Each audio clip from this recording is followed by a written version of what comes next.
مسجد کا فیصلہ ہمارے خلاف آیا تو کیا کسی مسلمان نے کورٹ میں جا کر کسی جج کے اوپر جوتا پھینکا؟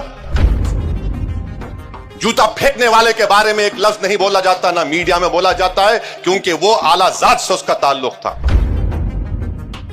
ملک کی تاریخ اٹھا کر پڑھ لو، جو لوگ آج مسلمانوں کو گالی دیتے ہیں اور وفاداری کا سرٹیفکیٹ ہم سے پوچھتے ہیں، اتنا سب ہم نے سہا اور کل بھی سہیں گے، مگر وطن سے نفرت کے مظاہرے نہیں کیے۔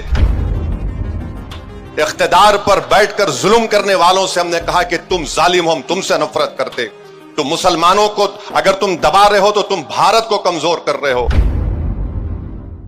اور پھر آپ دیکھتے ہیں کہ اس لمبے ہمارے ملک کے سفر میں 62 دسمبر میں کشمیر میں رسول اللہ صلی اللہ علیہ وسلم کا منہ مبارک چوری ہو گیا۔ کیا آپ جانتے ہیں کہ 8 لاکھ مسلمانوں کو اس وقت ایسٹ پاکستان میں ڈھکیل دیا گیا؟ 8 لاکھ، یہ ڈیٹا ہے اس کا۔ فسادات کتنے ہوئے؟ نلی کا میسکر ہوا آسام میں، آپ نے دیکھا فساد ہوا ہاشم پورہ کا، ملیانہ کا۔ ہم اور آپ نے دیکھا گجرات میں، بلکہ 69 کا فساد تو 2002 سے بدترین تھا۔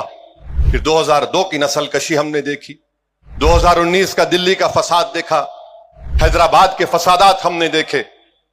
مگر ایک بات جو لوگ سمجھتے نہیں ہے وہ یہ ہے کہ ان تمام فسادات کو ہم نے دیکھا، ہماری مسجد کو شہید کر دیا گیا، اور کورٹ کا جب فیصلہ آیا تو کورٹ نے کہا کسی نے شہید نہیں کیا۔ سپریم کورٹ کا فیصلہ آیا تو کہا کہ آستھا کی بنیاد پر مسجد آپ کو نہیں دی جا سکتی۔ ملک کی تاریخ اٹھا کر پڑھ لو، جو لوگ آج مسلمانوں کو گالی دیتے ہیں اور وفاداری کا سرٹیفکیٹ ہم سے پوچھتے ہیں، اتنا سب ہم نے سہا اور کل بھی سہیں گے، مگر وطن سے نفرت کے مظاہرے نہیں کیے۔ اقتدار پر بیٹھ کر ظلم کرنے والوں سے ہم نے کہا کہ تم ظالم ہو، ہم تم سے نفرت کرتے۔ تو مسلمانوں کو اگر تم دبا رہے ہو تو تم بھارت کو کمزور کر رہے ہو۔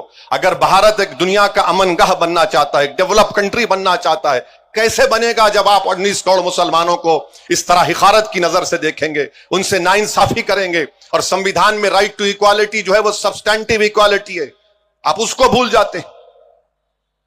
مسجد کا فیصلہ ہمارے خلاف آیا تو کیا کسی مسلمان نے کورٹ میں جا کر کسی جج کے اوپر جوتا پھینکا؟